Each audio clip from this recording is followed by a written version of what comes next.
Sexually active होने से पहले हमें क्या प्रिकॉशंस लेने चाहिए? क्या कोई वैक्सीन है जो कि हमें कैंसर से प्रोटेक्ट कर सकता है?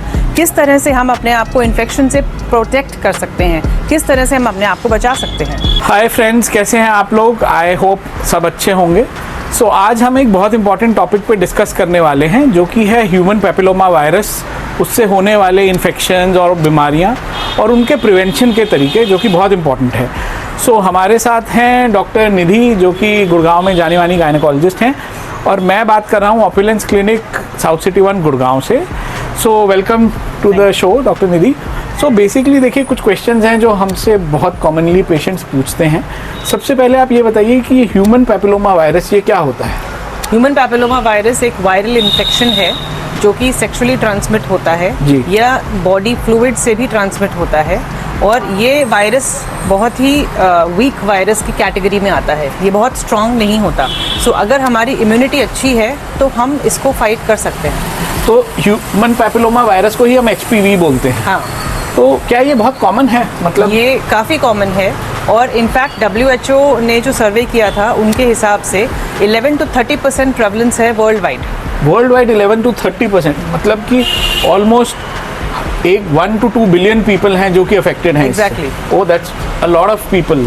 सो डॉक्टर निधि, एक बात बताइए कि HPV ये जो इन्फेक्शन है, इससे बॉडी में क्या क्या चेंजेस या क्या क्या प्रॉब्लम्स हो सकती हैं? HPV के इन्फेक्शन की वजह से हमको वॉर्ट्स हो सकते हैं, mostly genital warts. So viral warts, जिनको वायरल वॉर्ट्स, एग्जैक्टली, जो कि हम काफी बार देख सकते हैं एनस के अराउंड या वल्वा में, मतलब वजाइना की बाहर वाली स्किन में, मतलब आपके प्राइवेट पार्ट्स के अराउंड हो जाते हैं। Then we can also develop changes in our cervix. जो हमारा सर्विक्स होता है, यूट्रस का लोअर पार्ट, उसमें सेल्युलर चेंजेस होने लगते हैं जिनको डिस्प्लेसिया बोलते हैं, and in some cases it can go ahead and develop a cancer, cervical cancer हो सकता है। यस।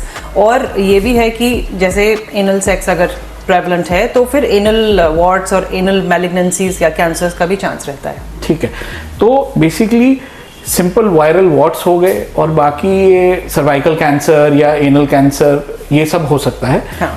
इसके अलावा ये बताइए कि आपने पहले बोला कि ये बहुत ही वीक वायरस है, तो क्या हमारी बॉडी इसको फाइट नहीं कर सकती? बिल्कुल। जब भी हमको इन्फेक्शन होता है तो 80% केसेस में तो हमारी बॉडी इसको फाइट करके अपने आप ही खत्म कर देती है जी। लेकिन अगर पेशेंट को कोई भी साथ में इम्यूनो डेफिशिएंसी डिजीज है, जैसे कि HIV है या कोई भी ऑटोइम्यून डिसीज है जिसकी वजह से उनकी इम्यूनिटी फॉल करती है, तो ये वायरस बहुत ज़्यादा इन्फेक्टिव हो जाता है और उनको अफेक्ट करने लगता है। तो मतलब हर जो पेशेंट है जिनको इन्फेक्शन है इसका, उनको प्रॉब्लम नहीं होती, लेकिन हाँ। कुछ में इन सम स्पेशल सर्कमस्टेंसेस ये प्रॉब्लम डेवलप हो सकती है। हाँ, मतलब काफी पेशेंट्स में जैसे वॉर्ट्स बन जाते हैं, लेकिन सब में कैंसर नहीं होता। सो हमको उनको टेस्ट करना पड़ता है रेगुलरली। अच्छा, मतलब कि वॉर्ट्स तो बन जाते हैं कॉमनली, लेकिन वो कैंसर में कन्वर्ट होंगे कि नहीं होंगे वो हर किसी में नहीं होता है। हाँ। ठीक है। सो डॉक्टर निधि, एक बात बताइए कि किसी पेशेंट को HPV इन्फेक्शन हो गया, उससे सर्वाइकल कैंसर होने तक में कितना टाइम लग जाता है?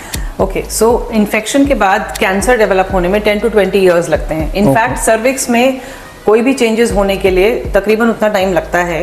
दैट मीन्स कि अगर हम उसको इन्फेक्शन को परसिस्टेंट रखते हैं, हम अगर अपना चेकअप नहीं कराते, तो हम अपनी बॉडी को बेसिकली एक्सपोज कर रहे हैं वायरस को, और हम उसको ट्रीट नहीं कर रहे, तो वो कैंसर बन सकता है। तो इतना ड्यूरेशन का टाइम है, तो इसके बीच में अगर हम डिटेक्ट कर लें और कुछ ट्रीटमेंट कर लें तो क्या हम इसको रोक सकते हैं? बिल्कुल बिल्कुल। ठीक है, तो अब आप ये बताइए कि डिटेक्ट कैसे करते हैं फिर इसको? सो HPV जो है, ये हमारे पास सिंपल टेक्निक्स होती हैं जिससे कि हम इसको टेस्ट कर सकते हैं OPD में। पेशेंट को इसके लिए एडमिट होने की या कोई इतने बड़े टेस्ट की जरूरत नहीं होती। सो और इसका रिपोर्ट भी हमें 3 to 4 डेज में मिल जाता है। ठीक है, तो क्या टेस्ट होते हैं आप बताएंगे? सो इसके लिए हमारे पास जैसे हम पैप स्मीयर लेते हैं वैसे ही ब्रश आता है, जो कि हम OPD से वजाइनल एक टेस्ट ले सकते हैं। सो मतलब this is not a blood test, basically pap smear करते हैं, बॉडी फ्लूइड हम भेजते हैं जो कि हम टेस्ट के लिए जांच तो उससे डिटेक्ट हो सकता है। ठीक है, अब मैम एक चीज और बताइए कि ये तो हमने सब समझ लिया कि HPV इन्फेक्शन से क्या क्या प्रॉब्लम हमें हो सकती हैं। आपने ये भी बताया कि एक लॉन्ग ड्यूरेशन है इन्फेक्शन से कैंसर डेवलपमेंट के बीच में, और अगर हम इंटरप्ट कर दें इसको बीच में तो हम उसको कैंसर बनने को अवॉइड कर सकते हैं। हाँ। तो अब आप बताइए कि इसको प्रिवेंट करने का, एक तो ये हो गया कि HPV इन्फेक्शन हो ही ना, और एक हो गया कि डिटेक्ट हो गया तो ट्रीटमेंट का। हाँ, इनके ऑप्शंस क्या हैं? प्रिवेंशन के लिए हमारे पास वैक्सीन अवेलेबल है। अच्छा। इनफैक्ट सर्वाइकल कैंसर एक ऐसा कैंसर है, एक ही ऐसा कैंसर है जिसके लिए हम वैक्सीनेशन कर सकते हैं अच्छा। By preventing HPV. तो अगर हम एचपीवी का वैक्सीनेशन लगाते हैं तो हम बचपन से ही अपने बच्चों को, जो स्पेशली फीमेल्स को, बिकॉज उनमें ज्यादा चांस होता है, तो उनको सर्वाइकल कैंसर से हम प्रोटेक्ट कर सकते हैं। तो मेल्स में ऑब्वियसली सर्वाइकल कैंसर तो नहीं हो सकता क्योंकि उनमें सर्विक्स नहीं होती, लेकिन मेल्स में पीनाइल कैंसर्स, एनल कैंसर्स का रिस्क रहता है। सो जेनाइटल एरिया के यानी कि प्राइवेट पार्ट वाला जो एरिया है उस एरिया के कैंसर मेल बच्चों में भी हो सकते हैं।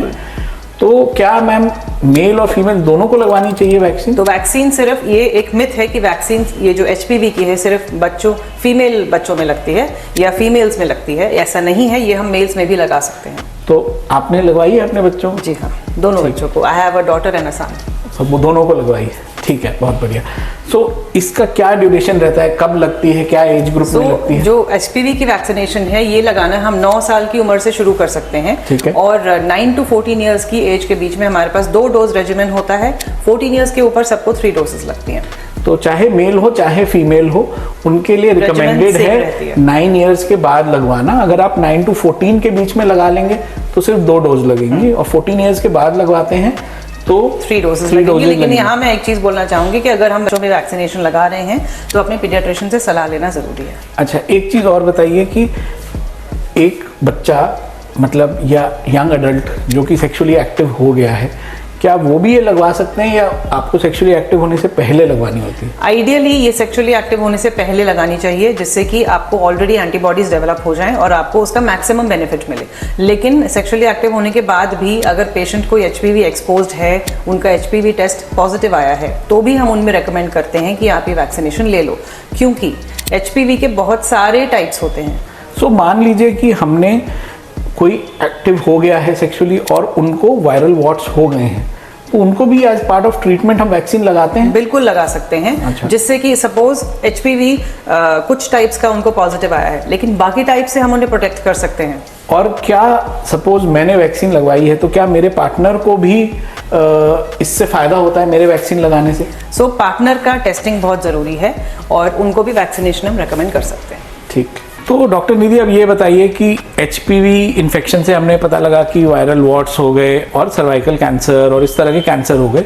अब ये कैंसर्स का डिस्कशन तो बहुत लेंथी डिस्कशन है, वो तो हम इस वीडियो में नहीं कर सकते। तो उनका मैनेजमेंट का हमने समझ लिया कि अगर हम एक कुछ सिंपल टेस्ट्स जो ओपीडी बेसिस पे करवाते हैं तो उन्हीं से हम डिटेक्ट कर सकते हैं और फर्दर उनकी ट्रीटमेंट कर सकते हैं। लेकिन हमारा स्ट्रेस तो ये है कि हो ही ना, कैंसर हो ही ना, और अगर कोई ऐसी बीमारी है जिसको हम अवॉइड कर सकते हैं by means of a simple vaccine, then why not, right? So अब मेरे को ये बताइए कि किसी को इन्फेक्शन हो गया, ये वॉट्स हो गए, मान लीजिए पेरिनियल वॉट्स, तो इनकी क्या ट्रीटमेंट अवेलेबल है? वॉर्ड्स के लिए हमारे पास सिंपल ओपीडी प्रोसीजर्स होते हैं, जिसमें कि हम वॉर्ड्स को बेसिकली जला देते हैं और उनको मतलब ख़त्म कर देते हैं। वो हम रेडियो फ्रीक्वेंसी एब्लेशन से इनको ओपीडी में आराम से डील कर सकते हैं और पेशेंट उसके बाद घर भी जा सकते हैं। उनको कोई एडमिशन की या एक्स्ट्रा केयर की ऐसे ज़रूरत नहीं होती, सिर्फ थोड़ी एंटीबायोटिक्स और लोकली कुछ ऑइंटमेंट्स देते हैं। सो बेसिकली लोकल एनेस्थीसिया में ये हो जाते हैं, और हम इनको मेडिकल टर्मिनोलॉजी में कहें तो आरएफ कॉटरी से या कॉटराइज करके बेसिकली इनको हम रिमूव कर देते हैं। तो पेशेंट इमीडिएटली इनके बाद घर जा सकता है और अपनी नॉर्मल लाइफ लीड कर सकता है, कोई भी किसी तरह का रिस्ट्रिक्शन कुछ नहीं होता है। इसके अलावा जो सर्वाइकल कैंसर वगैरह है, इनके बारे में डिटेल्ड इन्फॉर्मेशन के लिए आप हमारे चैनल पे मैडम के और वीडियोज़ हैं सर्वाइकल कैंसर पे, वो देखिए। So they will be very helpful to you. And I would like to urge to you कि देखिए, ये एक ऐसी बीमारी है जो कि कम्प्लीटली प्रिवेंटेबल है, और अगर हो जाए मान लीजिए सर्वाइकल कैंसर तो लाइफ थ्रेटनिंग कॉम्प्लिकेशन है, and it is a prevalent cancer, मतलब बहुत रेयर नहीं है, ये काफ़ी कॉमन है इंडिया में। तो ये काफ़ी कॉमन है, तो इसीलिए अगर हम इस चीज़ को प्रिवेंट कर सकते हैं तो प्लीज़ आप इसको प्रिवेंट करिए bye means of getting an HPV vaccination for your self और फॉर योर चिल्ड्रन।